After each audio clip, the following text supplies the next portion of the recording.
Hey y'all, guess what I'm up to?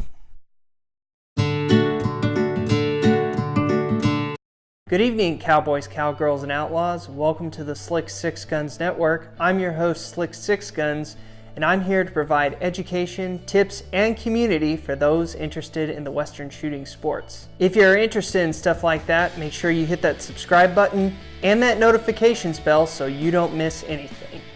Today's episode is sponsored by leadsmithcustomworks.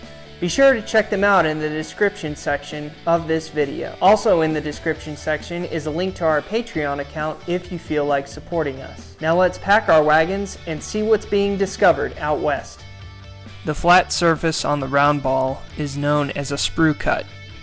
This is where the ball gets severed from the puddle of lead that sits on top of the mold.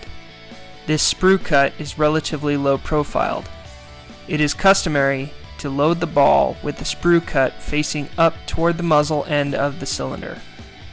The reason for this is because air pockets and voids are potentially present in cast bullets and will generally gravitate up during casting. This puts any potential void at the sprue. When the balls are loaded sprue up, the potential void is not going to engage the grooves or become upset by the ignition of the powder charge behind it. If not loaded in this manner, consistency in accuracy will be an issue. Let's see how these things handle at the range.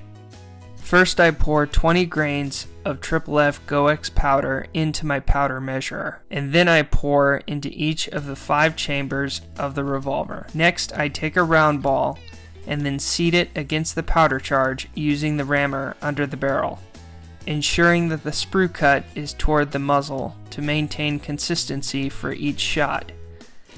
I repeat this step 4 more times. Using Crisco, I coat each chamber mouth generously and ensure that the lubricant is flush with the chamber mouth. I do this for every chamber before capping. Finally, I cap each nipple with the number 10 Remington primer.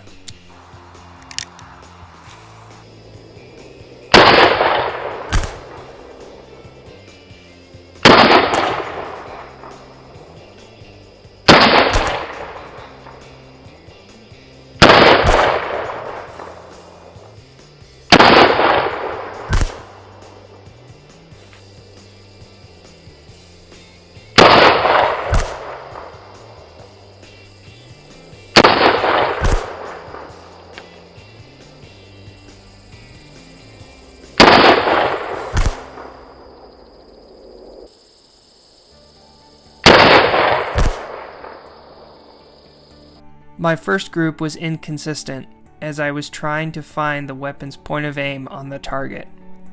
After adjusting my point of aim, my second group of 4 shots aside from 1 flyer was in a very tight group with 3 rounds almost on top of each other.